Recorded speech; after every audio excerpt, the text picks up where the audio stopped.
Voilà, nous y sommes bien ce jour. Alors, bonjour. Bonjour à vous tous, vous qui nous regardez là où vous êtes, téléspectateurs, téléspectatrices, je dirais, de l'archipel Guadeloupe, mais aussi du reste du monde. Et un bonjour bien appuyé à cette dame que j'ai rencontrée à Basse-Terre, parce que vous savez, nous sommes très bien regardés à Basse-Terre. J'ai rencontré au centre Medpita, qui est venu vers moi. J'entends bien entendu adresser les remerciements à cette occasion. Elle est venue vers moi me dire, eh bien, Eco Club, Canal 10 ? J'ai dit oui. Elle m'a dit, de sa main, elle a fait le geste, j'ai bien compris. Il s'agit donc pour moi d'adresser un grand bonjour à cette dame, restée fidèle à Eco Club. Et je ne sais pas, chers amis, si vous me permettez aussi de donner très rapidement lecture d'un mail qui nous a été adressé. Je vous me permettez parce que la personne qui a écrit, je pense que c'est toi l'expression de notre remerciement. J'ai écouté avec plaisir votre façon de gérer les propos mal intentionnés du contenu de Eco Club dimanche dernier. Et même si je ne suis pas agrégé, universitaire ou faisant partie d'une grande majorité politico-financière de chez nous, j'ai vraiment apprécié de vous entendre faire le point avec beaucoup de tact, d'intelligence et de maîtrise, car la population a besoin d'entendre cette vérité. À Nico, Raymond, Raphaël, René, vous étiez présents, n'est-ce pas? Je vous salue grandement. Laissez parler les gens et continuez d'avancer et de nous instruire, car ça, on ne peut pas nous l'enlever, puisque c'est effectivement la liberté d'expression. Moi, je tenais à répondre en ces termes. Merci pour votre soutien, votre fidélité et votre lumière. Mes amis colublistes seront très contents de vos observations.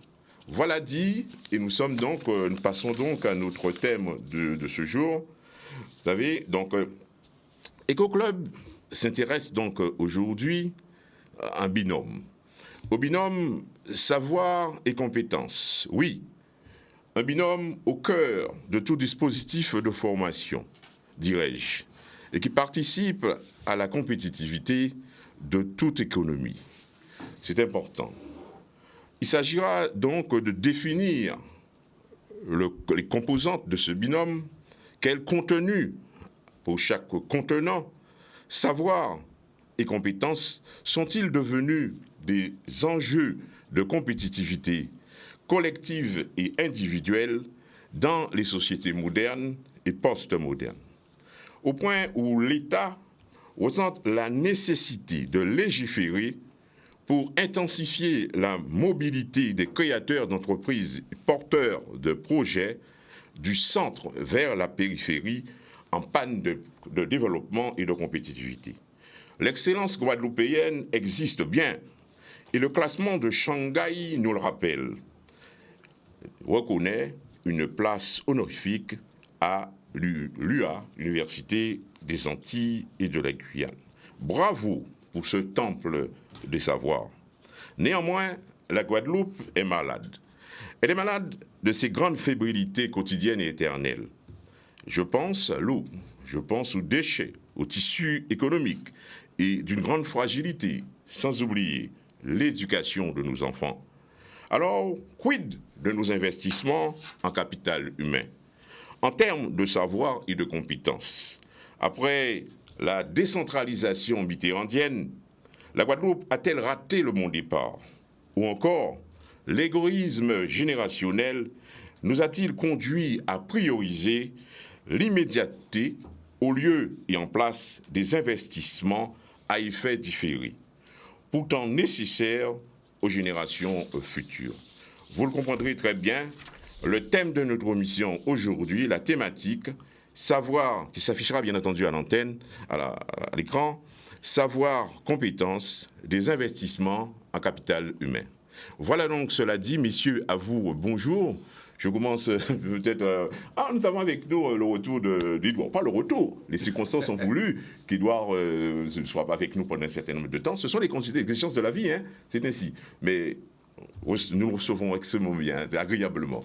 Merci et bonjour à toi, Edouard. Merci d'être parmi vous et très content de retrouver ce plateau et surtout saluer, et c'est vrai, Jean, tu l'as dit, pas mal de personnes qui nous arrêtent, pas mal de personnes qui saluent cette émission, en tout cas le bien fondé de cette émission. Et je pense particulièrement à mes amis du Nord-Grande-Terre, Port-Louis, Petit Canal, qui depuis quelques semaines, j'ai passé du temps à leur côté, qui nous saluent tous autant que vous soyez, aussi ceux de la métropole, qui ne cessent de m'envoyer des messages depuis un moment pour me dire quand est-ce que l'émission commence. Voilà, nous y sommes. Merci. Et en tout cas, je suis prêt. Nous sommes prêts. Merci bien. Nous sommes à René, tu te bottes, hein, comme il a dit. Oui. Madame la maman habite à Boté, on va dire à la tête. Pas oublier. On colis. Allez, bye. Merci. Oui, ben, ça paye. Hein. Ben, il y avait l'eau d'information qui est extrêmement importante que nous attendons. Pas concerner nous, pas concerner l'international, mais pas concerner nous directement. Et qui méritait effectivement que nous arrêtions un petit bout dans l'œil. Pour bien comprendre à qui sens vous voulez mener nous et qui doit être rôle nous dans ça et qui gens nous doit paix interviennent pour que nous pas laisser le monde faire n'importe qui bite pas subir agir. Voilà. Une petite correction, je viens de dire madame là, mon épouse. Hein, oui, parce qu'elle n'aime pas que je dise ça. Vous êtes de la maison, elle n'aime pas que je dise. Moi, je parle d'elle, elle n'aime pas. Pour que tu rentres chez toi. Oui, elle n'aime pas que je dise. On dit madame là. Madame là, c'est le vulgaire. Elle me l'a déjà dit à combien de fois. Je dis mon épouse. Même là, on nous va parler créole, nous dit madame moi. Madame moi, ça c'est vulgaire, effectivement. Elle me dit ça, mais il n'y a pas derrière pensée. Nico. Manger ce midi. Bonjour à tous, bonjour à toutes, bonjour à ceux qui nous suivent. Voilà, EcoClub est revenu. Et je pense que nous ne devons pas sous-estimer l'impact collectif que nous avons sur la population et prendre toutes nos responsabilités. Je suis prêt. Vous êtes prêt, t'es prêt, c'est bien. Et Ramaï, c'est la grande terre aussi. Bonjour à tout le monde, bonjour à tous ceux qui nous regardent, bonjour aux amis du plateau. Mais je voulais faire un petit coucou. Je ne sais pas si on peut appeler ça un petit coucou. Hein. Alors, deux choses. Je voulais quand même porter ma position vis-à-vis du prix qu'a reçu le CHU de la Guadeloupe il y a une semaine ou deux. Et donc, ce qui montre qu'un CHU tant décrié est quand même félicité et soutenu par les plus grands. Et c'est dire que le CHU de la Guadeloupe, c'est pas, comme on dit, et comme on a tendance à croire, ou à faire croire, que c'est un endroit où il ne faut pas aller. Moi, j'ai confiance dans ce CHU-là, dans ce centre hospitalier, et je suis très ravi de savoir que le CHU a été primé. Et félicitations à tous ceux qui ont contribué à cette promotion, à cette... mise en lumière. Tout à fait. Oui. Et puis la deuxième chose, ça a plutôt tendance à être un petit coup de gueule. C'est que sur la route qui est de Caduc aux Abîmes, qui mène en passant par la route de Caduc pour aller vers Couster, qui débouche sur Monalo. Tiens, il y a Monalien ici. Alors cette route, plutôt côté Abîmes, hein, je protège un petit peu Monalo pour l'instant. Cette route était envahie par l'herbe, hein. Donc la chaussée était rétrécie, pratiquement de 1 mètre de chaque côté, donc ça a été fait. Bon. Alors je suppose que c'est parce qu'il y avait une course cycliste ou pédestre, hein, je ne sais pas trop. Donc la route a été... L'élagage a été fait. C'est une bonne chose, mais il y a eu cette manifestation sportive où ils ont laissé des milliers de bouteilles en plastique et de canettes de jus, etc. Et ça, je n'ai pas trouvé ça bien. Alors, j'alerte ceux qui sont en responsabilité, s'il vous plaît, s'il y a encore la possibilité, parce que la végétation commence à envahir, cacher les bouteilles et les canettes, s'il y a possibilité de ramasser ces bouteilles, ramasser ces canettes, ça va être bien pour l'environnement. Et je suis sûr que le maire des Abîmes ne pourrait pas tolérer une chose de ce genre-là. Et ce qui n'est pas au courant, ou alors il a été mal informé, mais je reste persuadé que lundi matin ou mardi, ce sera fait parce que M. Jalton ne peut pas tolérer une chose pareille, ça je suis sûr. Alors, c'est bien entendu, je pense. Excuse-moi, Jean. Je sais que lorsque Raymond Ramaille intervient, automatiquement le problème est réglé. Il a réglé tout seul le problème de l'eau. Il va régler maintenant le problème des déchets. Des déchets. Et on l'attend pour la prochaine fois. Ah, ben j'espère que lundi ou mardi, ce sera fait. Exactement, je pense. Et je fais confiance à M. Jalton. C'est bien dit. De toute manière, on est écouté, hein. Il est écouté, il nous écoute. Hein. C'était notre jonction. Le message passera, de toute manière. Alors, Raphaël. Oui, ben, écoutez, je vais faire un acte d'égocentrique, d'égoïsme, de récupération, enfin tout ce que vous voulez, avec votre profond assentiment. Je voudrais saluer tout particulièrement ma sœur Michel, qui, après nous avoir regardé des milliers de fois à Kinshasa, on parle d'Afrique, nous regarde aujourd'hui du moule. Oh, c'est donc bien. ça, c'est quand même quelque chose d'extraordinaire. Donc elle ne sait pas, mais enfin, elle sait qu'elle nous regarde, elle regarde son frère. Vous faites partie. C'est incroyable. Mais c'est pareil, c'est la même interface médiatique. Donc bonjour Michel Chéry. Et puis, pour tout le monde d'ici, je suis content que Edouard soit, après tant d'absence, tant d'embouteillage, retourné. Et donc, vivement qu'on attaque cette émission. Oui, peut-être un truc sur Raymond. Raymond, c'est vrai qu'il va falloir un jour qu'on s'interpelle sur les comportements éco-citoyens qui viennent du public lui-même. Au-delà des politiques, au-delà des choses.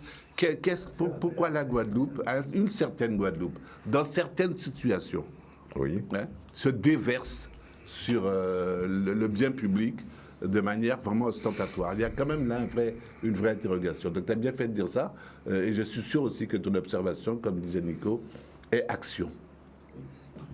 C'est bien dit. Alors, on va donc poursuivre. Peut-être nous aurons après une page pub, et probablement nous allons revenir à cette vidéo. Mais j'ai envie de commencer par le départ, hein, à savoir. On entend, nous le savons, le savoir, compétences ont du sens, n'est-ce pas? Et dans les sociétés modernes, postmodernes, je le disais, nous voyons comment des efforts sont faits en cette direction, n'est-ce pas, pour renforcer sans doute la compétitivité individuelle et collective, et aussi compétitivité des institutions et des entreprises, n'est-ce pas? Alors, j'aurais aimé d'abord vous entendre quel contenu on peut donner à chaque de ces contenants-là. Qu'est-ce qu'on entend par savoir? Nous savons qu'il y a... Bon, ce sont des expressions qui relèvent des sciences sociales, bien entendu.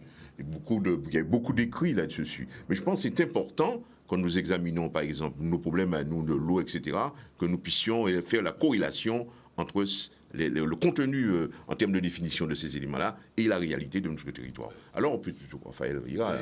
Alors, en termes de... On va commencer par des choses un petit peu techniques pour mieux rentrer dans le sujet. En termes de taxonomie, ça veut dire de classification. D'une manière générale, les taxonomies, c'est classification. C'est pas du tout la même chose, savoir et compétence. On les associe souvent, ça paraît évident. Il y a une espèce de liaison discursive qui dit savoir dit compétence, c'est pas lié. Le savoir est du domaine des cognitions, du domaine de l'accumulation de biens intellectuels, de biens ou spirituels qui sont de l'ordre des acquis intellectuels, alors que la compétence, c'est du domaine des potentialités. Donc ça veut dire qu'il peut y avoir savoir sans compétence, et il peut y avoir compétence sans traduction en termes de savoir. Et on est dans toute la problématique de la pragmatique, qui est la problématique dans laquelle on est maintenant. Si vous dites plutôt que de dire de la pragmatique, dans le domaine des champs d'application, des savoirs qui s'appliquent sur rien, des compétences, on ne sait pas.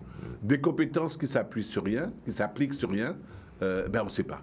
Donc ça va être le domaine du réel, concret, et observable et mesurable, bien sûr, qui va pouvoir faire l'association des deux, sans pour autant réduire l'une à l'autre, la compétence au savoir et le savoir à la compétence. Donc, l'application, c'est parce que nous sommes dans un monde, donc notamment microéconomie, où ce qui est important, c'est l'exigence de résultats. Et ce que des gens comme toi appellent l'analyse par le bilan. Je peux dessus, la dernière ligne. Et donc, par rapport à ça, les maîtres mots, avec savoir et compétence, c'est efficacité et rentabilité. Et donc, productivité dans le champ économique, notamment dans le champ de la mesure, tout ce qui peut aller avec l'analyse par le bilan, le côté pragmatique du chiffre. Qu'est-ce que dit le chiffre et comment la compétence se mesure à l'aune de la performance. Et c'est la performance qu'on regarde in fine pour dire qu'il y a compétence, pour évaluer la compétence ou pour évaluer le savoir. C'est complètement faux parce que ce n'est pas du tout la même série logique. Mais c'est une association qu'on fait au nom du pragmatisme, au nom de la rationalité économique dans laquelle nous sommes maintenant, et qui réduit l'intelligence tout court au résultat qu'elle produit, et au résultat qu'elle produit dans un champ bien étroit, qui est le champ de la microéconomie. Et donc, il y a quelque chose là qui est de l'ordre d'une réduction et d'un alignement de la pensée à une pragmatique très dangereuse, puisque si vous n'êtes pas capable de traduire quelque chose en performance, ça veut dire que quelque part, vous ne servez à rien. Or, il y a infiniment de domaines dans lesquels l'intelligence... Alors, j'ai toujours un exemple avant de m'arrêter. Je me rappelle, quand je travaillais en Guyane à l'époque, il y avait une gamine, une petite indienne de je ne sais pas quel bois de Guyane, qui était dans l'établissement dans lequel on était, pour des billes légers, complètement enfermée, complètement refermée sous sa tête. Et un jour à Noël, on va dans les bois chercher des fils à eau pour faire un arbre de Noël à Marie. Et donc, on y va. Et elle vient avec nous, elle est enfermée, des machins. Puis boum, à un moment donné, il y a un serpent qui sort des bois. Tous les Guyanais, psychologues réunis, alors le terme c'est paillé, parce qu'il n'y a pas d'autre terme en français. Oui. Il n'y a pas d'autre terme. Et la gamine, elle est devenue, elle a plongé sous le serpent, elle a pris par le cou et la tête, elle a cassé POC. Et nous, on était estébecoui par rapport à ça. Elle était dans son milieu, dans son champ de compétences, dans son champ de savoir, et elle avait tous les prérequis qu'il fallait pour répondre à une situation d'urgence, là où nous tous, nous serions été morts. Donc, ça veut dire encore qu'il faudra ramener tout ça, et on reviendra au champ guadeloupéen, à des domaines d'application, à des contextes et à des histoires qui vont donner au savoir ou qui vont donner à la compétence leur sens, leur lisibilité par rapport à un résultat escompté, qui ne peut pas être qu'un résultat économique ou numérique, mais qui est aussi un résultat de culture, de civilisation et de progrès. C'est bien dit, hein, c'est l'entrée en matière vraiment une définition qui nous conduit, j'aime bien le mot balisé, qui en tout cas qui nous guide dans ce débat-là, c'est très bien. Alors, Raymond Ramaille, toi, dans ton domaine d'activité d'entrepreneur, je suppose que ce sont deux points. Des éléments qui comptent énormément quand il s'agit, par exemple, de recruter ou du moins de faire appel j'allais dire force de travail, mais c'est pas ça, mais salarié, n'est-ce pas?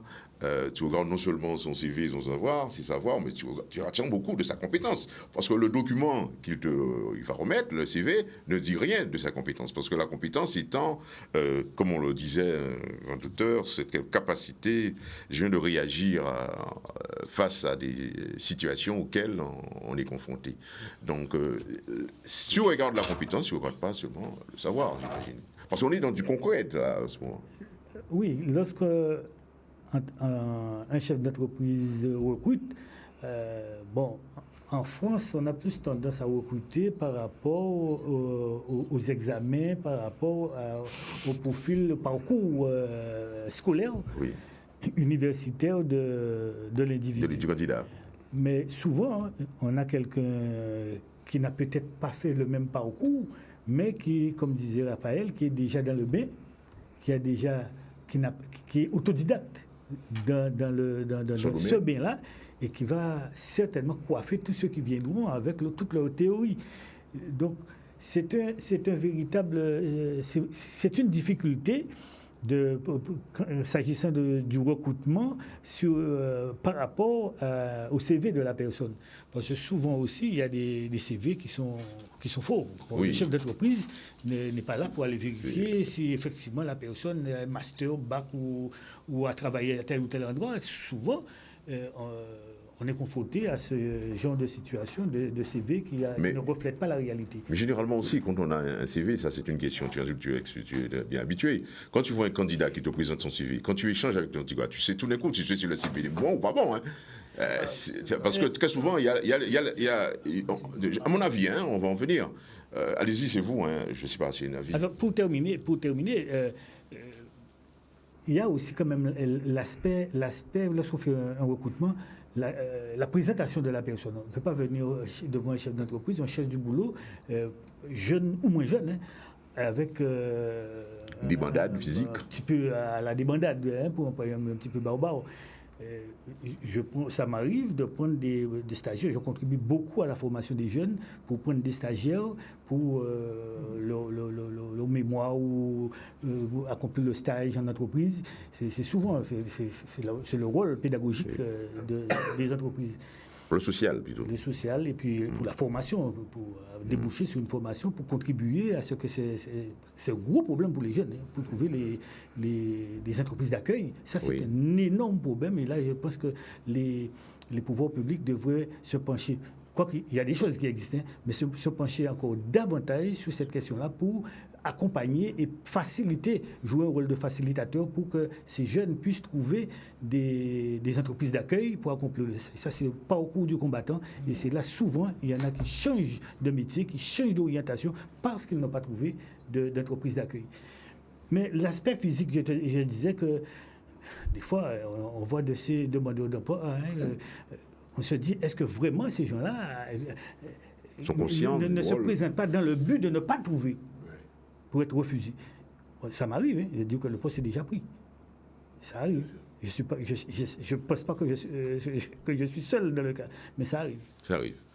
Oui, encore une expérience. Alors, Nico, sur ce qui a été dit, et puis ce qui ressort de toi-même, d'abord ce qui a été dit, sans doute, c'est ton approche de la chose. J'accepte ce plan en deux parties. D'abord, sur ce qui a été dit. D'abord, je pense qu'il faut se méfier des Français. Les Français sont les seuls à croire qu'on peut tout savoir sans rien savoir faire. Ou qu'on peut tout savoir faire sans rien savoir. Ça n'existe pas. Or, c'est le schéma de pensée souvent des Français lorsqu'ils appréhendent une pratique, des intellectuels, des gens. Hein, bon.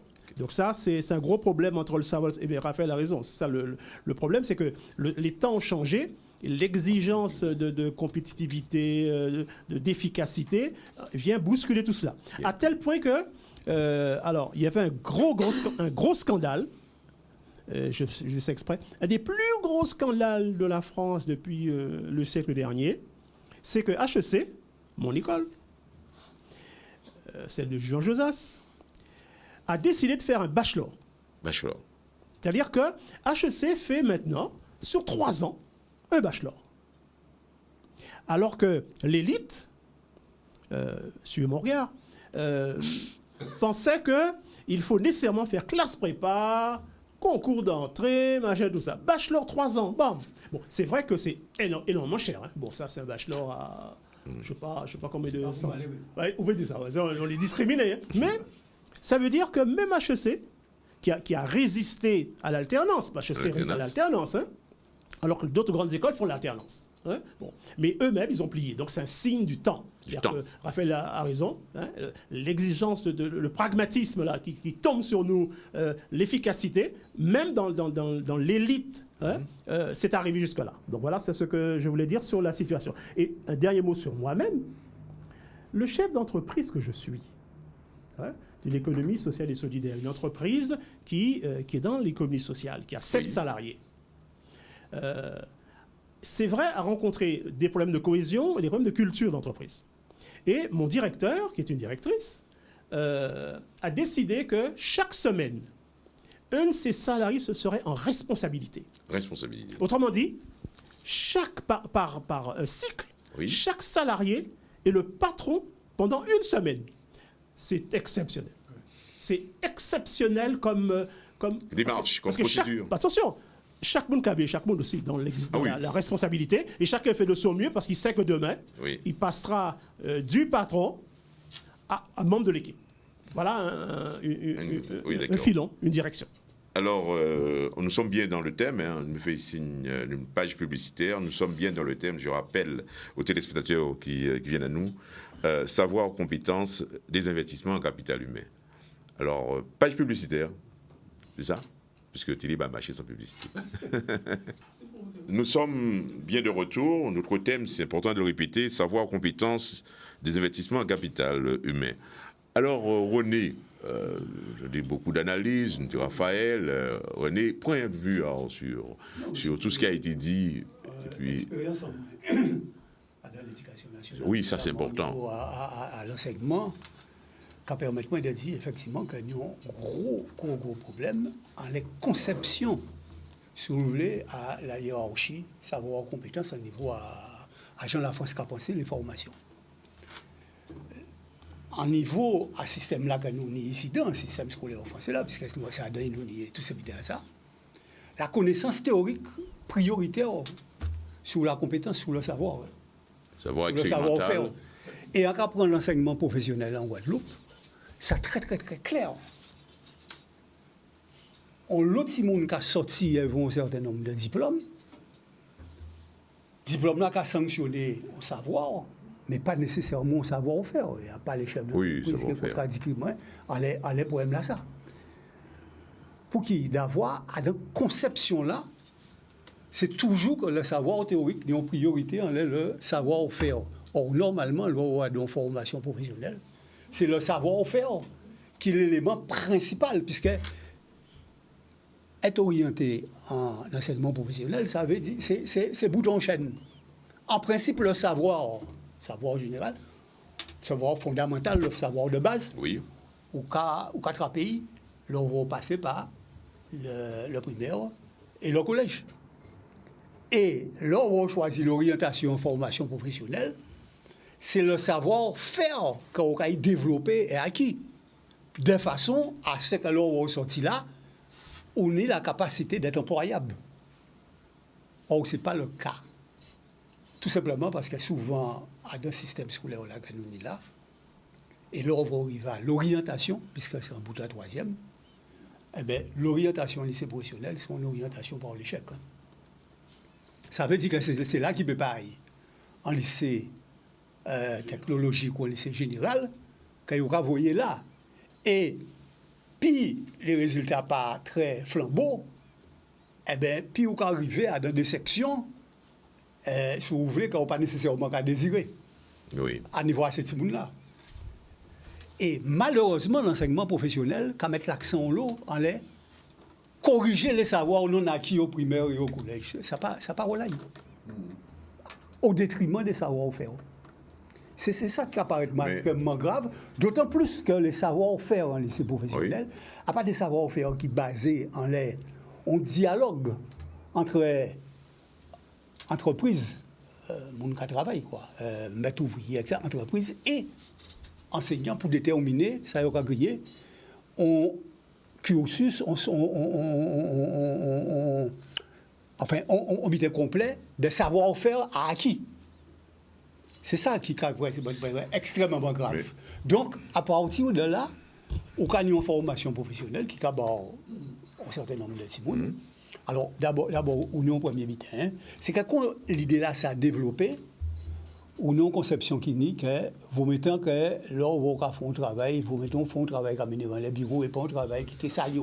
Oui. Donc, carrelet, plombier, certains habités à bâtiment et tout ça, sauf les habités à minéral, cadre ou maîtrise, ok, mais le reste, non. Et à partir de là, on a un gros problème. C'est-à-dire que le savoir tel que vous conservé, pas nécessairement qu'à minéral la compétence. Alors, on sait cet exemple en Québec, après, toujours songer. Puis sans travail avec des camarades paysans. Nous, camarades paysans en particulier, étaient des petits techniciens agricoles qui viennent souvent côté. Mandatés, etc. Et si vous avez expliqué que les gens qui ont fait ces 6 mois, qui ont fait bidable, ça n'est pas intéressant qu'il y ait des habitants qui ont fait pisconnement et tout ça, ils ont quelques exemples, ils montrent les papiers, etc. Et au jour de guerre, là, ce camarade-là dit, bon, regardez, en cas bon morceau là, en cas des garçons qui nous tractent à disposition, fais ça, on va dire, là, pour envoyer ça par rapport à ça, pour un café là. Effectivement, tu ne peux pas gérer tout. Mais pourquoi? Parce que tu vas tenir un savoir théorique, certainement. Il y a un certain nombre d'habitudes, mais pas tenir savoir-faire. Or, là, on voit, on peut entrer à des pratiques, avec des gens qui. Ces gens-là, il ne faut pas comprendre que, parce que comme là, ça n'est pas ça ni écrit, mais il ne faut pas comprendre qu'ils n'ont pas en intelligence et pas en compétence, qu'ils ont acquis. Oui. Réellement. Puisqu'il a fait des productions, il a développé des productions, il a vendu des productions. Alors peut-être qu'il peut faire mieux. Mais nous, il une faut question à poser, suffisamment bien pour... Nous, une question à à poser. vie en moins, ça extrêmement important. C'est pour ça qu'on est d'accord avec ça. Raphaël dit là.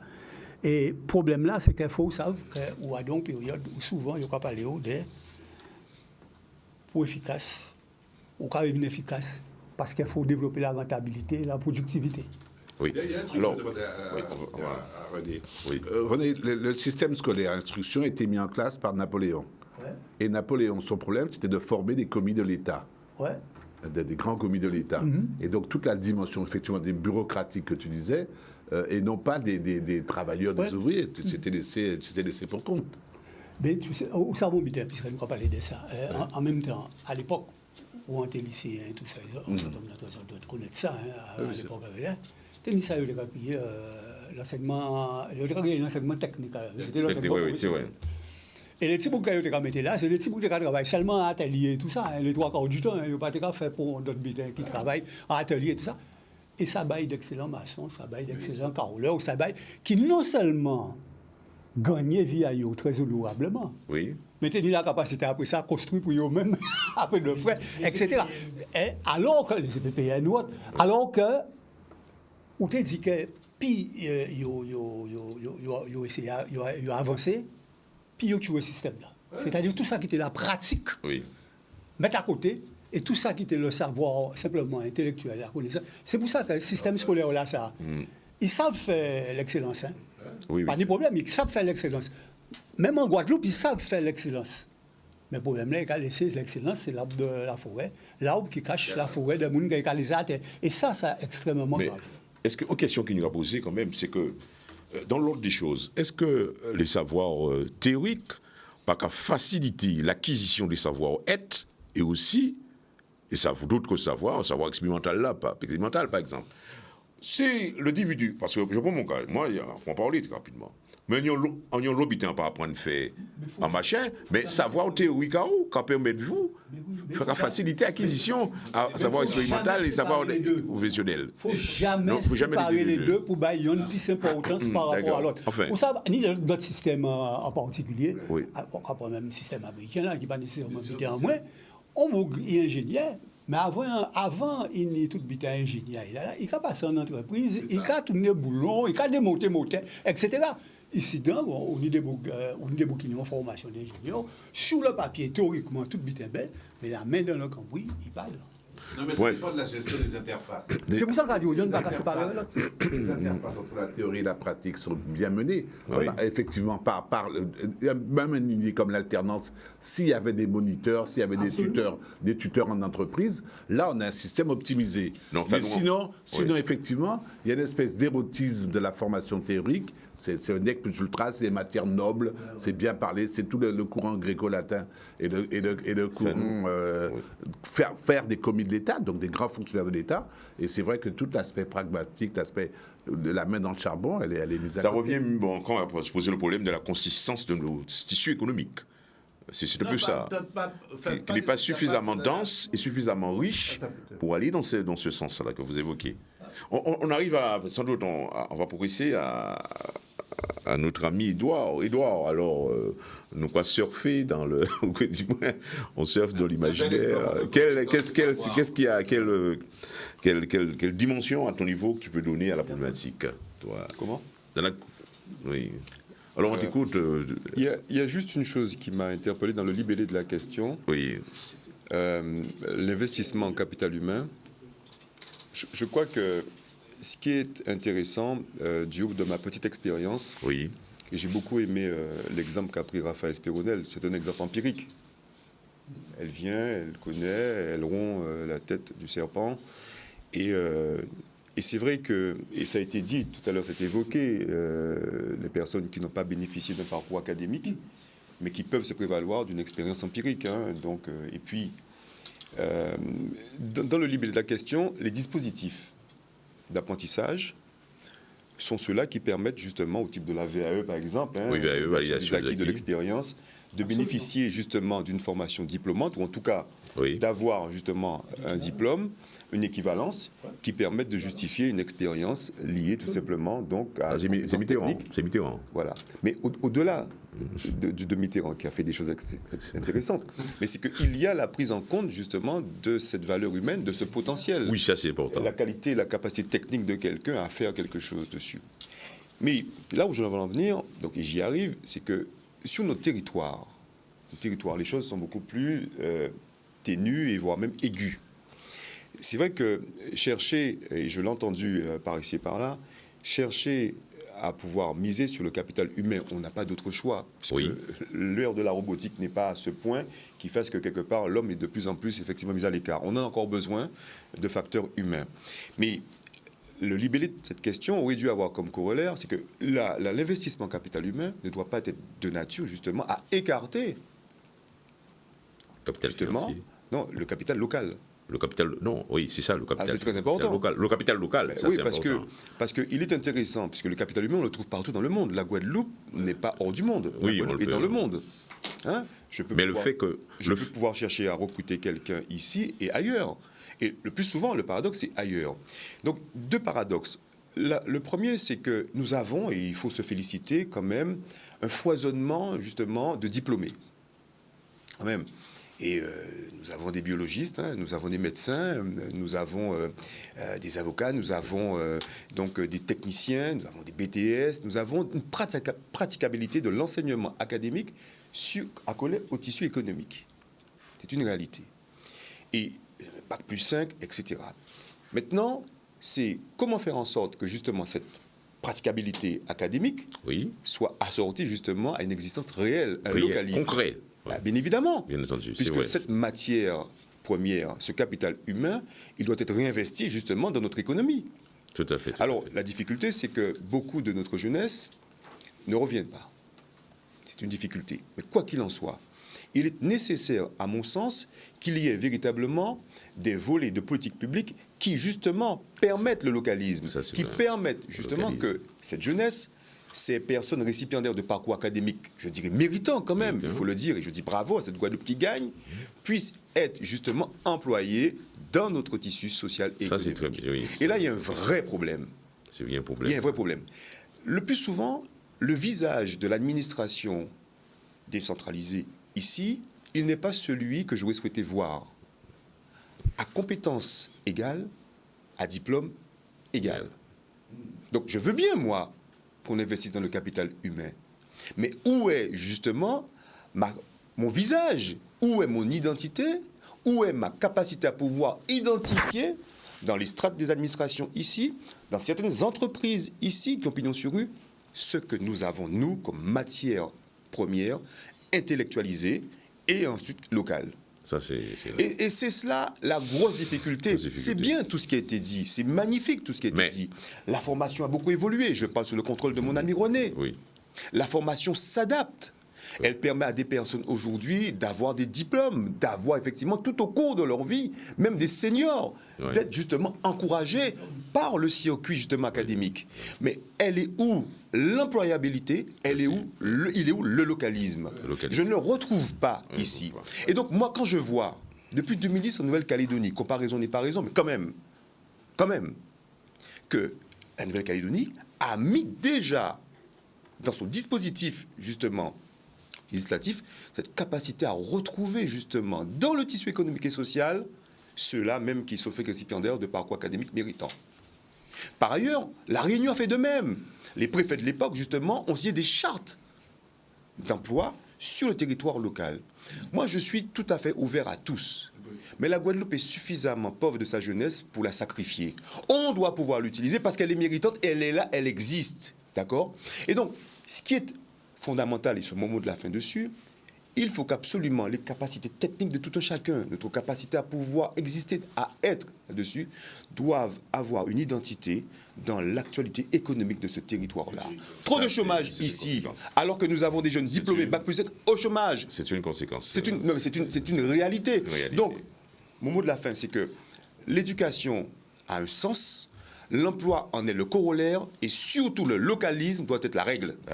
Le localisme. Ouais, alors, et puis, on va venir aussi voir la vidéo tout à l'heure. Allez, allez. Dans ce que dit très justement Edouard, il y a vraiment à comprendre le décalage, c'est plus qu'un décalage, le conflit.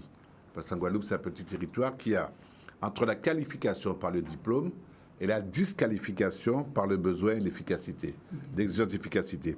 Et donc, le problème, c'est comment concilier une offre, qui est une offre diplômante, éventuellement, de qualité, avec une demande qui est une demande territorialisée. Oui. Et c'est le problème des politiques publiques. Oui. Et il n'y a pas de politique publique en la matière en Guadeloupe, de rapatriement des ressources, des potentiels, parce qu'on parle de compétences, mais avant la compétence, il y a des potentiels. Oui. Donc des potentiels qu'on pourrait effectivement flécher, comme tu disais, sur le territoire.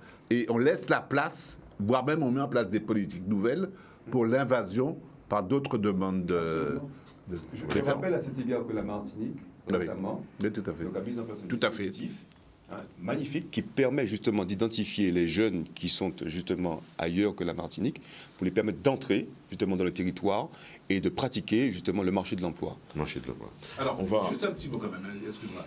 Certains chefs d'entreprise en Guadeloupe le font. Je pense à des personnes très précises. On devait le coupler justement à une politique publique. Il m'est arrivé dans ma vie professionnelle d'aller chercher des gens très loin. Je pense à Gardel, on était chercher un type à Boston. Et on pensait au départ il était au Vietnam. On l'a trouvé, il y a un Guadeloupéen qui est employé à Gardel dans un poste de haute responsabilité. Et certaines grandes entreprises ici vont chercher les Guadeloupéens là où ils sont à la sortie des écoles, à la sortie pour pouvoir les faire venir ici. Je crois qu'on va... Mais il n'y a pas de politique. Oui, on Il faut va une voir politique tout à l'heure la publique vidéo. qui soutienne justement ces démarches-là. C'est ce qui me paraît, c'est qu'il n'y a pas de politique Public. qui est organisée. Oui. Depuis 82, je me rappelle, puisque j'étais au Conseil de l'éducation, j'avais proposé qu'on mette en place un observatoire à la fois des formations et un observatoire des métiers, de façon à mettre en cohérence les deux. Regardez-moi, si c'est moi qui sais l'État, et vous faites on va venir. Je rappelle à titre d'exemple, ça était peut-être trop précoce. Oui, on va venir La région PACA ont déjà ce type de dispositif-là. Nous sommes très en retard, alors que nous sommes en train de compter justement une déperdition de nos matières premières humaines sur cela. Nous sommes très en retard et c'est dommage là-dessus, sur ça, que la Guadeloupe ne prenne pas ce bon retard. On va venir tout à l'heure à la vidéo, ensuite on passera quand même à Nico. Mais je voulais quand même souligner que très rapidement, c'est que ce que nous constatons, c'est que ce débat de l'investissement en capital humain s'invite dans le débat, dans le débat du développement économique. Parce qu'il fut un temps quand même où, ma foi, on savait autour de l'acte de produire, nous avions deux ans. Nous avons capital, force de travail. La dimension humaine n'était pas là-dedans. Mais maintenant, nous sommes conscients, avec les problématiques de savoir, de compétences, la dimension humaine de ce qu'on appelait la force de travail avant, elle est prise en compte. Avant, quand vous disait, bon, tous ceux qui ont fait le cheminement d'économie, on leur disait ça, bon, la production dépend de deux éléments qui sont déterminants. Ça, c'est du marxisme. Marx le disait, mais partout, que les néoclassiques aussi, il vous disait que la production dépend de deux facteurs de production, capital et travail. Mais le travail, ce n'était pas la dimension humaine qu'on vient de dire. N'oublie pas que ce que tu dis, ça a entraîné le staccanovisme. Tu as bien dit. Et que le problème maintenant, il n'est pas tant dans cette vision traditionnelle qui reste importante de l'économique, qu'il est dans des risques de rupture qu'il y a entre développement économique et progrès de la civilisation sur le plan local. Ça veut dire qu'on est en train maintenant de vivre des situations de rupture ou de schisme entre le progrès économique qui vient d'ailleurs, qui est importé, et le progrès d'une civilisation, d'un peuple sur un territoire donné, qui est là et à qui on demande d'être spectateur de son propre développement. Donc là, il y a un problème. Alors, on va y aller un peu vite parce qu'on a du retard. Quel développement? Alors, la technique, là, nous avons une vidéo. Nous allons projeter donc une vidéo après laquelle vous allez réagir, n'est-ce pas?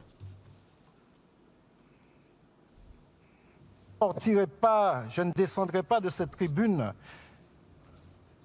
sans avoir dénoncé l'article 55 de ce projet de loi de finances, qui entend attribuer au titre de la continuité territoriale une aide financière pour le transport, plus une allocation à l'installation, je cite, à toute personne résidant en France métropolitaine justifiant d'un projet d'installation professionnelle durable dans les Outre-mer. Au demeurant, pourquoi exclure les personnes résidant en Corse ou dans un autre territoire dit d'outre-mer? En l'état, l'adoption d'un tel article constituerait un véritable scandale, ce que Frantz Fanon appelle une violence vis-à-vis de l'avenir, après avoir vidé le passé de toute substance. En effet, alors que rien n'est fait pour véritablement proposer à notre jeunesse des perspectives pour vivre, travailler, se loger et s'épanouir au pays, et qu'une forme inouïe de violence circulaire s'y déchaîne, alors qu'après des décennies de politique bumidomienne, puis ladomienne, le seul recours qui s'offre à bon nombre de ces jeunes qui cherchent du travail est non pas de traverser la rue, mais de traverser l'océan. Alors qu'à chaque entrée scolaire, l'État aggrave le dépeuplement en forçant l'exil, tous les lauréats des concours d'enseignants, alors que nos compatriotes vivant dans l'Hexagone sont à ce jour injustement exclus des dispositifs de continuité territoriale, ce même État décide, avec cet article, d'encourager financièrement la colonisation par repeuplement de nos territoires pour toute personne résidant en France métropolitaine. En somme, ce qu'Aimé Césaire désignait comme le génocide par substitution dans ce même hémicycle au siècle dernier, serait-il en train de muter vers une forme contemporaine plus dangereuse et pernicieuse? Sachez que nos peuples ont beau être accueillants, hospitaliers, patients et résilients, ils se sont toujours montrés redoutables dès lors qu'ils se sont dressés contre toutes les formes d'injustice qui ont jalonné leur histoire. Nous ne sommes pas dupes, nous ne sommes plus dupes, à bon entendeur. Je vous remercie. Donc, écoutez, alors, on va venir directement à Nico. Bon, Nico, il est ce député, il s'exprime, il est dans le temple du législateur. Il fait la politique, là. C'est son métier. Vous faites de la politique ou du développement? C'est son métier. C'est un député de la Martinique. Il vote le budget qui est l'acte fondamental dans l'histoire, dans la vie politique d'un État. Donc, il est dans son rôle, il dit ce qu'il pense de cela. Alors, évidemment, comment dire ça?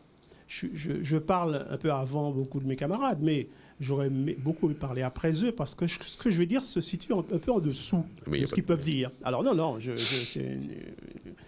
parce qu'en fait, moi, je voudrais remercier l'État français, en fait. Oh. Je voudrais remercier l'État français parce que nous ne croyons pas, pour la plupart, qu'il organise le génocide par substitution. Ah bon? Beaucoup de Guadeloupéens ne croient pas en cela. Ils ne croient pas en ça. Ils croient que c'est le temps normal de l'histoire. Le cours des choses. C'est les contraintes objectives qui font que. Ils ne croient pas qu'il y a un plan. Parce que le génocide, c'est un plan. C'est pas laissé au hasard. Ils ne croient pas qu'il y a un plan. Or, il y a un plan. Et lorsque le ministre de l'Outre-mer est là pour dire qu'il va donner une prime aux Français blancs qui viennent s'installer chez toi, hein, le roi est nu. Il dit qu'il y a un plan. Alors pourquoi c'est important, il me semble. Ce n'est pas la mesure en elle-même qui me préoccupe. C'est le côté politique. Le côté politique. Parce qu'en fait, quand on réfléchit un tout petit peu, qui connaît le FEDER, qui connaît bien le FEADER, qui connaît bien les fonds structurels en général, sait que dans la logique européenne, n'importe quel Européen peut venir, qui y arrive ici peut monter une structure avec de la compétence pour les fonds, draine des fonds et monte une affaire ici. Pour quelle raison, dans un contexte comme celui-là, où tout est déjà prêt, la France fait-elle dire à ses politiques que voilà, on va primer ceux qui vont venir envahir la Guadeloupe? Qu'est-ce qu'elle veut? Qu'est-ce qu'elle veut faire? Alors, je ne veux pas penser que c'est uniquement de l'imbécilité. Mais j'ai lu le petit prince de Saint-Exupéry qui disait qu'il y a un passage où il y a un fou qui a perdu sa clé dans l'obscurité. Il a perdu sa clé, il cherche sa clé, il ne trouve pas. Et finalement, on le voit en train de chercher sa clé uniquement sous les lampadaires. On lui dit, mais pourquoi tu cherches ta clé sous les lampadaires? Il dit, moi, je cherche ma clé, ce que j'ai perdu, là où c'est éclairé. Parce que c'est là où je cherche là où c'est éclairé. Je crois que c'est la même chose. L'attraction vers ce pays, qui est voulu programmer contre nous, il y a un éclairage qui est fait pour que ça se fasse. Et ça, c'est un éclairage. Parce que ce n'est pas, je dis ça à mes camarades, ce n'est pas en termes de volume, en termes d'efficacité, en termes de pertinence, une mesure qui est plus forte que les autres. Ah bon? À mon sens, moi je connais bien le FEDER et le FEADER, je vous assure, hein, le FEDER, le FEADER, qui sont illimités, je veux dire en provoquant un peu, dès qu'il y a un projet construit, permettent d'envahir le pays. Oui, le pays. Et alors, qui plus est, et là, bon, ça c'est pour ça que je parle un peu tôt, je voudrais mettre en garde tous les bavards d'entre nous qui disent qu'ils sont contre et qui vendent leurs terres directement en France avec les notaires français, hein, qui achètent, on n'est pas au courant. Hein, tous ceux qui sont dans le double langage, hein, soi-disant, ils mettent la Guadeloupe qui pont moun, ils mettent Marie-Galante, plus qui pont moun, et Marie-Galantec qui vendent les terres directement sans qu'on soit au courant à l'étranger. Hein? Il faut que la Guadeloupe un peu, hein, je parle pas trop. Il faut nous faire attention quand même. Il faut nous faire attention. La France a clairement un plan, et clairement nous n'avons pas de plan. Nous pas de plan. Et je dis, faut nous n'ayons plan. Oui. Et la carence de cette absence de plan, c'est le défaut d'entrepreneurs militants et le défaut de politique véritablement militante. C'est une étape importante, mais on va très rapidement venir à la pub parce que j'ai fait signe, et puis la pub, et puis on va continuer avec Raymond et Raphaël faire le tour. Nous sommes bien de retour. Alors, messieurs, dans la progression donc de notre émission, nous avons entendu ce député, nous l'avons vu aussi à la vidéo. Est-ce que sa vision, ses idées, est-ce que vous partagez cela, Ramaï, ensuite Raphaël, d'autres? Oui, je pense que, comme disait Nico, financer le mouvement ici, est-ce que c'est une bonne chose sur le plan économique, par exemple? Alors, je disais que le député est dans ce rôle, il intervient, et je pense que c'est dans la progression et l'idéologie qu'il défend, parce que c'est quand même l'Assemblée nationale, c'est idéologique, hein, chacun a son groupe, donc chacun défend un petit peu sa chapelle. Il y a aussi le côté économique qui est un petit peu plus neutre. Et là, je pense qu'en regardant de ce côté-là, il fait son job. Il aurait eu un député de la majorité, certainement le discours n'aurait pas été pareil. Et chacun est de son rôle. Maintenant, moi, je ne suis pas particulièrement choqué du fait qu'il y ait une incitation d'investisseurs pour venir ici, créer des entreprises, encourager de monter des entreprises avec FEDER ou sans FEDER, enfin, des aides d'accompagnement, ça ne me pose aucun problème, ça se fait dans tous les pays du monde. Et ça se fait aussi dans les départements de la France hexagonale, où il y a des incitations pour développer tel ou tel département ou région. Moi, ça ne me pose aucun problème. Par contre, il y a quand même des garde-fous à poser. Nous avons des chefs d'entreprise ici qui ont des dossiers. On peut interroger l'organisation de la profession, par exemple le MEDEF. Oui, il y a des dossiers qui sont en attente. Nous avons des dossiers qui ne demandent que d'avoir des entrepreneurs, par exemple, peut-être à l'INRAE ou ailleurs. Il y a des recherches, il y a des dossiers, des thèmes à développer dans le pays. Et il y a certainement, sur le plan local, des personnes intéressées. Souvent, c'est parce que l'information ne circule pas, mais il y a des personnes intéressées. Ça peut être, comment tu dis si bien... Bernard Hébouno. Mais il y a beaucoup de Bernard Hébouno. Il n'y a pas qu'un seul Bernard Hébouno. Il y a d'autres Bernard Hébouno qui peuvent postuler pour développer ces secteurs-là. Donc ça ne me choque pas. Maintenant, il y a le fait qu'il faut l'encouragement de faire retourner au pays des sachants. Compétence. Ça me plaît. Je pense que ça plaît à tout le monde, opposition comme majorité. Et je suppose que c'est quelque chose qui est en cours. Il y a aussi le fait de voir des gens qui vendent leurs biens, leurs fonciers à des étrangers, sans même que le voisin soit au courant, qui aurait pu être intéressé par l'achat de ce foncier, que ce soit à Marie-Galante ou en Guadeloupe continentale ou à Saint-Martin sur les îles du Nord. On a bien vu comment les choses ont évolué, pas forcément dans le sens où les Saint-Martinois auraient souhaité. Les Saint-Martinois de souche. Et on voit là un petit peu à Marie-Galante, c'est un peu le même phénomène qui est en cours, pas plus qu'en Guadeloupe continentale. Mais comme je l'ai entendu sur le plateau, il faut une politique publique pour mettre en place un certain nombre de choses. Mais cela demande aussi, à ce moment-là, là, on peut demander à ce qu'il y ait d'autres prérogatives attribuées aux locaux. Parce que nous sommes dans un département français. Nous sommes la France aujourd'hui. Donc, un Français qui se déplace de la France pour venir en Guadeloupe pour aller vers la France, nous sommes toujours dans le pays, dans l'interne. Dans l'espace français. Dans l'espace français. Enfin, pas géographique, mais institutionnel. Voilà, tout à fait. Alors, Raphaël, Oui, mais l'espace est peuplé de territoires. Alors, la différence entre le territoire et l'espace, que le territoire est structuré par un projet. C'est le projet qui fait le territoire. Et donc, les politiques qui sont à l'origine de ces projets sont aussi des politiques d'occupation du territoire, ipso facto.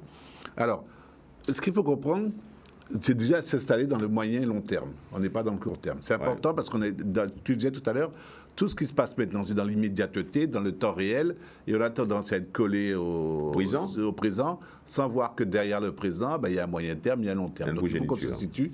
Alors le long terme en Guadeloupe, c'est pas long, c'est 10, 15, 20 ans. C'est pas des visions à 50 ans, etc. Et aucune politique de développement n'est exempte de jeu, d'enjeu et de stratégie du jeu. On dit ça souvent. Et donc, dans ce cas-là, il ne saurait y avoir de politique sans maîtrise de l'outil. Alors ça, il faut comprendre. C'est par la maîtrise de l'outil qu'on fait de la politique. Et des fois, on ne nomme pas la politique, mais on nomme la maîtrise de l'outil à travers une pragmatique institutionnelle, instituée, ou une pragmatique bureaucratique. Et donc là, qu'est-ce qui se passe?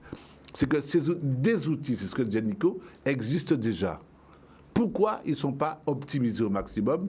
Non pas parce que les outils ne sont pas efficaces, mais parce que les bureaux d'études, les accompagnements, pour permettre de les décoder, de les appliquer, de les praticabilité, ça n'existe pas tellement en Guadeloupe. Et donc tous les systèmes d'optimisation de l'outil pour permettre d'accéder aux politiques finales, à ceux qui système, ne sont pas là. Et donc, on a l'impression, dans ce que dit Nilor, il a totalement raison, et j'adhère complètement toute la déclinaison de son discours. Il y a donc une manière de faire pour à travers, soi-disant, une visibilité qu'on donne au développement, en fait, s'approprier la lisibilité des pratiques et donc asseoir les territoires au nom d'une logique, une logique d'occupation et de génocide, bien sûr, culturel par transfert. Donc, je crois que ça revient à ce que tu disais tout à l'heure, un thème vraiment sur savoir et compétences. Pour savoir, il faut voir. Si vous ne voyez pas, vous ne savez pas. Et les compétences, c'est bien intéressant, mais les compétences ne sont acquises que lorsqu'elles sont capables d'être appliquées. Tout le monde est potentiellement capable de faire des choses. Dans la réalité, c'est dans l'application, dans la dimension concrète de la compétence qu'on voit qu'elle est là. Une compétence, ce n'est pas une assignation, c'est quelque chose qui s'exprime. Donc, il y a effectivement, dans le jeu complexe du développement des sociétés, dans le jeu complexe du progrès par le développement, des possibilités d'aliénation grave des peuples. On l'a vu pour les Américains par rapport aux Indiens, on l'a vu en Australie par rapport à l'occupation des terres, on peut le voir ailleurs. Il y a une manière, disons, occidentale de faire pour s'occuper d'un territoire. Je ne voudrais pas parler d'actualité actuelle, parce que bon, sinon ça risque de faire un peu trop fort. Il y a une manière de s'approprier les territoires par évacuation des personnes signifiantes sur ce territoire-là. Avec des fois leur complicité passive. Ou ne pas dire leur complicité, il faut parler de Marie-Galante et d'autres pays. C'est une analyse pertinente. On passe la parole à Édouard, ou Nico. Non, mais j'y vais. Alors, c'est qu'il y a des choses qui sont très intéressantes qui ont été dites. Et comment? Comme d'habitude. Oui, comme d'habitude. Et j'en dirais peut-être autant. Je rejoins tout à fait Raphaël dans son analyse. C'est tout à fait exact. Non, mais parce que tu as une science et qui t'autorise à prendre dans mon esprit un certain nombre de pensées. Et je ne sais pas par quel moyen tu arrives à le faire, mais c'est vrai. Et je te rejoins totalement, et je rejoins le député Nilor, non pas parce que ce qu'il dit est une évidence, parce qu'il faut le dire, mais parce que c'est quand même scandaleux qu'on en arrive à ce stade. Et Nico, permets-moi de te rappeler juste 3 éléments. Le premier, c'est celui que tu connais, et que nous connaissons tous, c'est la disparité qui existe dans les Outre-mer, et que tu as rappelé, Jean. Oui. Disparité qui est presque séculaire, et qui est liée effectivement avec un certain nombre justement de conséquences liées à l'éloignement. Mais bref, nous avons besoin effectivement d'efforts socio-économiques, et nous sommes justement dans une situation où nous avons besoin effectivement d'une certaine égalité. Et depuis un certain temps, et en tout cas depuis 2012, on le voit de manière assez exacerbée que le gouvernement français, ou en tout cas successif, ont décidé effectivement de mettre en place des dispositifs effectivement d'adaptation à travers un certain nombre de volets de législatifs. La loi égalité réelle de 2017, qui veut effectivement nous permettre de rattraper un certain nombre de disparités et qui établit un plan de convergence d'ici de 20 ans à 30 ans pour nous permettre de vivre dans une situation quasiment d'égalité. Je dis bien d'égalité, mais pas d'uniformité. Par ailleurs, Nico, là aussi je pense que tu es tout à fait d'accord avec moi, on ne peut pas ne pas dire que le système économique et social des départements d'outre-mer, il est basé sur celui qui est ce système économique colonial, dit de l'exclusif, et qui est basé sur la rente, transfert de fonds nationaux et de fonds européens. Tout cela au nom d'une seule logique, le rattrapage de nos handicaps. Voilà. Voilà la situation économique et sociale des départements d'outre-mer. Rattraper nos problèmes d'infrastructure, nos problèmes économiques et sociaux, nos handicaps, à travers des transferts nationaux et européens, au nom d'une économie dite de l'exclusif. Exclusif. C'est ça la réalité. La réalité, elle est là.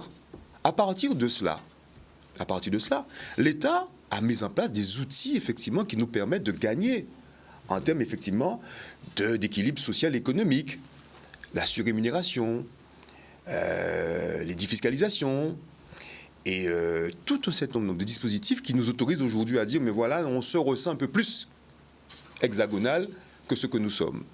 Je rappelle, c'est une petite parenthèse, que plusieurs fois, même la Cour des comptes a rappelé que notre zone de libre-échange qu'est la Caraïbe, on en est sorti et que nous gagnerons. Et un rapport de député de la Réunion de 2020 qui rappelle à bon escient qu'il est important que les départements d'outre-mer retrouvent les équilibres dans les échanges qu'ils ont avec leurs partenaires frontaliers et régionaux.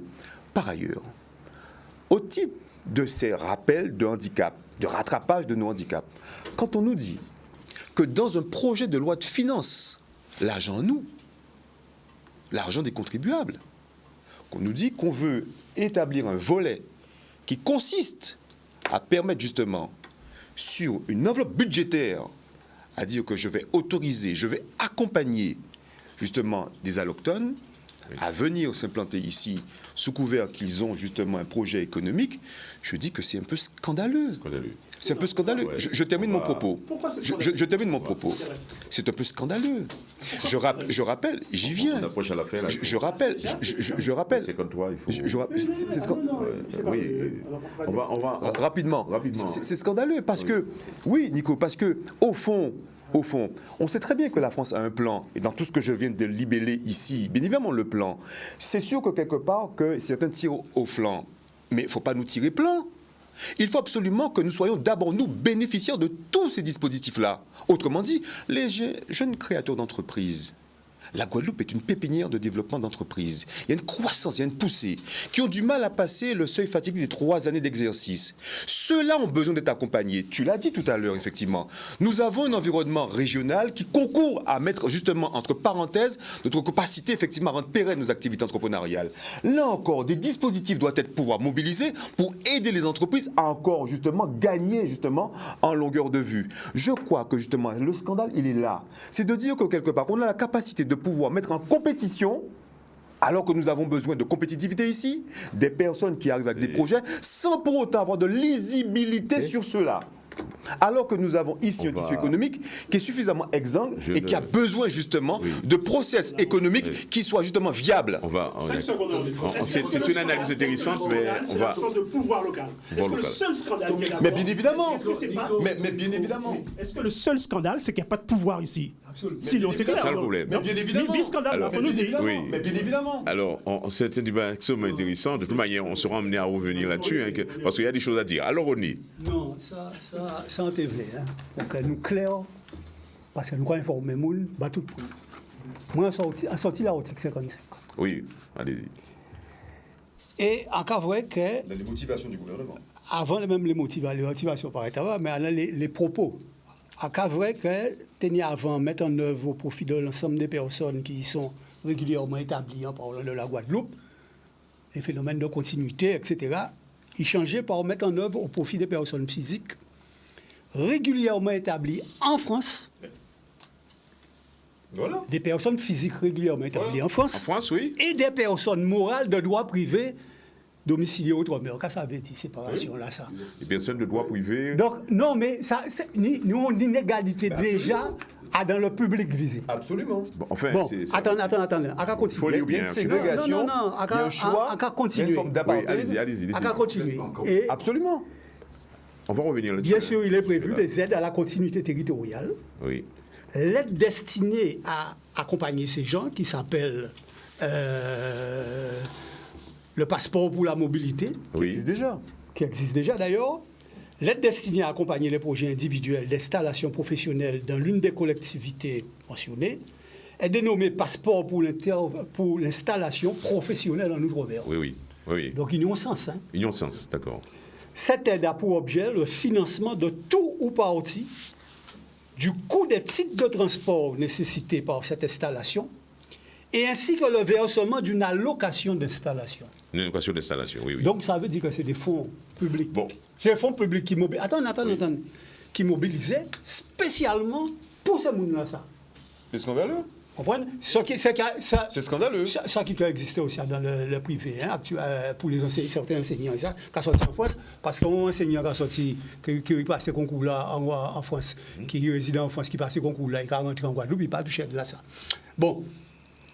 Donc, l'aide est attribuée à leur demande aux personnes résidant en France métropolitaine et justifiant le projet d'installation, etc. C'est ça. Et dans l'exposé des motifs, au cas vrai, alors l'exposé des motifs est rédigé par le gouvernement. Hein. La première porte sur d'aide aux personnes résidant en France hexagonale dans leur projet d'installation professionnelle dans une collectivité ultramarine. La finalité de ce dispositif est de permettre la venue des personnes ayant un projet professionnel avec les besoins recensés localement. Pas ni Guadeloupéens qui ni des projets avec les besoins recensés localement. Hein. C'est Bayo. Oui. Bon, donc alors, ça qui est extrêmement, c'est ça qui est extrêmement scandaleux. Et extrêmement Voilà grave. l'égalité réelle qu'on nous propose. Oui, l'article, D'autant il y a plusieurs... D'autant plus, Jean. Oui. Quand Guadeloupe, nous n'est pas auteur de projet. Hein. Oui, il y en a. Envoie l'autre jour là, Monseigneur Gobert, Saraga Gobert, absolument. qui sont chimistes, qui ont fait des huiles essentielles, etc. Et qui ont besoin des fonds pour aider à développer tout ça. Absolument. À vraiment l'ONIA, qui a fait petit pour pays. Et normalement, toutes les infrastructures qui ont utilisé des produits pour enfants petits pour pays en particulier. Et qui ont besoin d'être aidés. Qui doivent être qui ont besoin à disposition. À vraiment des routiers qui paraissent, etc. Mais si c'est pour bailler, non, à le projet Agromax porté par M. Méridan, tout un certain nombre de probidins comme ça, à vrai problème à café, et en particulier en parler l'autre jour là des Vabibel et des difficultés qu'il a rencontrées parce qu'il y a un certain nombre de destructions faites côté. Alors qu'ils ont déjà un porté international, tout un certain nombre d'autres productivités, hein, d'autres produits qui peuvent jeter à développer en Guadeloupe, à part les intelligences qui manquent nous. À part les savoirs qui manquent nous, à part les porteurs de projets qui manquent nous, ça qui a manqué nous, c'est qu'il y a une volonté de permettre à ces porteurs de projets-là, ça, de nier les fonds nécessaires. Alors, il faut y demander l'argent. Non, mais non, je ne vais pas demander l'argent. Je ne vais pas demander pourquoi. Parce qu'en Guadeloupe, à l'heure actuelle, les livrets en Guadeloupe, c'est-à-dire les comptes d'épargne, qui a représenté 5 milliards d'euros. Dernier chiffre officiel. Ça qui fait qu'à part l'argent qui a manqué en Guadeloupe, et c'est les banques qui n'ont politique des mises à côté de ces porteurs. C'est pour ça qu'il faut effectivement qu'à moitié au pouvoir de décision politique. Alors, vous préparez la semaine prochaine. Nico, la parole. Eh oui, sous la maîtrise des outils de développement, il faut l'union. Nico, Ramaï, on termine, parce qu'il faut y aller. Non, si c'est terminé, moi... Non, allez-y, Avant ma vidéo, je suis d'accord pour dire que le scandale majeur, c'est notre incompétence. C'est-à-dire que notre manque de pouvoir, de puissance aussi. Tu crois qu'un Corse, la Corse, aurait permis à la France de rédiger tranquillement un texte? Là, ils auraient peur. Ça ne se rédige pas. Voilà, ça se rédige pas en Corse. Ils n'ont pas le courage de faire ça. Bien. Tu crois que une région digne de ce nom aurait accompagné une chose comme celle-là? Tu penses que des citoyens dignes de ce nom, il faut que la Guadeloupe se réveille, sache qu'il y a un plan et qu'il faut que nous ayons notre propre plan. Nous allons revenir sur cela la semaine prochaine, puisque, allez Ramaï, parce que... Tout à fait d'accord. Oui. Parce qu'il y a un manque des compétences. Enfin, il y a de l'incompétence chez nous, de compétences politiques et même de compétences entrepreneuriales aussi. Et quand j'entends qu'il y a eu des entreprises de petits pots qu'a développé la Guadeloupe, mais tous ces gens-là, ce ne sont pas ces gens-là qui m'intéressent aujourd'hui, parce que ces gens ont déjà bénéficié de toutes les aides d'État et d'Europe qui existent pour pouvoir arriver là. Ils ne sont pas arrivés là seuls. Et donc, maintenant, il faut chercher d'autres personnes pour pouvoir, d'autres entrepreneurs, d'autres porteurs de projets pour développer. Et je voulais aussi revenir sur ce que Edouard a dit. Je suis tout à fait d'accord avec lui. On déverse de l'argent social ici, on donne aux Guadeloupéens, et les Guadeloupéens n'ont pas besoin de travailler pour vivre. Oui. Et ça, c'est la faute de nos politiques. En tout cas, c'est pas dit ça, c'est pas ce que j'ai dit. Qui demandent tout le temps à déverser plus d'argent et donner de l'argent public facilement et qui empêchent aux gens d'aller travailler parce que de ne pas travailler, c'est plus rentable que d'aller travailler. Alors, Raphaël, tu clôtures et puis il y a une vidéo? Je ne sais pas si je clôture, parce qu'il est clair que c'est maintenant que ça se réveille. Oui. Alors, on parlait des savoirs. Oui. Donc, il y a un truc, je crois qu'on va tomber d'accord, il y a un vrai problème au niveau des savoir-faire procéduraux. Oui. Ça veut dire qu'il y a des politiques, et les politiques sont construites en fonction d'une analyse de besoins. Réel ou pas réel, partagé ou pas partagé, mais c'est pas grave. Et entre les deux, qu'est-ce qu'il y a les deux? Entre la politique et les besoins, c'est le savoir-faire procéduraux. C'est dans ce domaine-là que nous sommes complètement absents. Hein? Ça veut dire qu'on ne peut... Alors, c'est pas quand je dis absent, on est évacué. On est évacué. Et donc, tant qu'on ne maîtrisera pas... Parce que les politiques, ils s'en vont, ils passent, ils s'en vont. Le besoin demeure. Tant qu'on ne sera pas capable de mettre notre mainmise, notre pouvoir sur la maîtrise de ces outils opérationnels du développement, on va être les dadons de la farce. Il faut maîtriser, parce que c'est ceux-là qui restent, c'est ceux-là qui actent, qui font le développement, parce qu'ils traduisent un besoin avec une vision. Oui. On arrive donc à la fin, juste pour préciser, nous allons revenir sur ce thème-là, parce que moi j'ai ma vision, j'ai pour habitude de territorialiser ce que j'ai appris. Moi je pense par exemple, ce qu'on a René disait, quand je regarde par exemple la ville de Saint-François, Saint-François a été construit par Charpente Caraïbes. Ce repère qui est venu ici, personne ne lui a donné des subventions. Je regarde encore quelqu'un que j'ai connu à Paris, ici en France, qui a de bébé bonheur, etc. C'est Nanou, qui a monté des structures efficaces. Il nous a réunis tous à Paris. C'est la France à l'époque, on n'a pas pu faire quoi que ce soit. Il y avait des Maliens d'Afrique, il y avait Martiniquais, il y avait des France. Qu'est-ce qu'il a fait? La voie avait-il acheté? Il y a aussi beaucoup d'autres comme ça, mais particulièrement l'exemple de Charpente Caraïbes. Je l'ai observé, parce que j'ai évolué dans le bâtiment. Et ben, il a amené une technique. Tous les meilleurs charpentiers, on les trouve en Guadeloupe, maintenant. Grâce à Charpente Caraïbes, qui est décédé. C'est lui qui a construit en Corrège, c'est lui qui a construit le machin Sainte-Marthe, l'hôtel de Sainte-Marthe. Mais les Guadeloupéens ont appris à travailler après le cyclone Hugo grâce à Repère. J'en sais quelque chose. Alors, on va venir donc à la vidéo et la semaine prochaine, rendez-vous pour ce thème-là. On attend les parlementaires sur cet article 55. La vidéo, c'est quand on vous propose d'abandonner le pays et de quitter vos racines, que faut-il répondre? Alors, la réponse de Gordon Anderson et Jim Amordi, c'est jamais vu ça. Jamais vu ça. Jamais vu ça, jamais vu ça. Merci Nico, merci. Merci à vous tous. D'accord.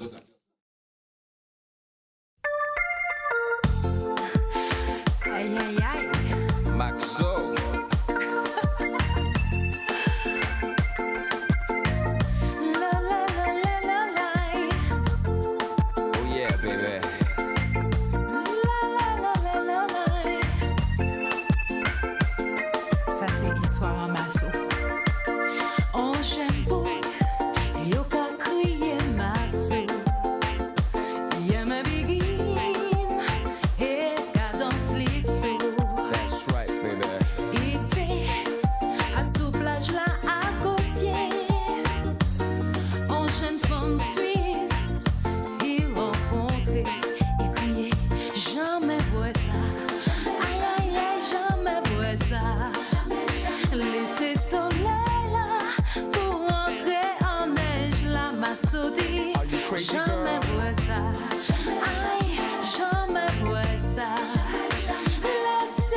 Maxo. Yeah. Oh, girl, you need the best lover in the world. Number one. That's right. You know my name. Maximum Maxo. Jeune femme là, fait des propositions. Oh yeah. Il proposait en l'eau million. Is that right? Il dit, en cabas, en casé, bijoux. Faut laisser petit caillou. Oh, oh, jamais vois ça. Jamais vois ça. Laissez soleil là pour entrer en neige. La massodie, jamais vois ça. Jamais vois ça. Laissez soleil là pour entrer dans neige là. Oh, yeah. Excuse me, girl. Oh, yeah. Me leave the Caribbean to go live in your world. Are you crazy? Big G, share my money. Eternally Caribbean sunshine on my mind. Relax. Tropical love life, feel the spice. I make everything alright. Baby girl, pas de neige pour moi. Nah, nah, nah. Jamais vois ça, ma sotie. Laissez soleil là pour entrer en dedans There's neige only là. one Maxo, Jamais mama. vois ça. Jamais vois ça, ma sotie. Laissez soleil là pour entrer en dedans neige Who's the là. best? Hot sex, baby. Every day. Gonna drive you up the wall. What's my name? What's my name, baby? Maximizer, Maxo. Say my name again. Femme l'a expliqué, il n'y entier qui caresse en Suisse et à Bahia. Ma soeur dit oui, tout ça qu'a dit c'est vrai, mais moi j'ai oui tout n'a pour vacances toute l'année. Aïe aïe, jamais vois ça. I'm the best. Jamais vois On ça. top. Laissez soleil là pour entrer en neige là. Who's your king, mama? Jamais vois ça. Jamais vois ça.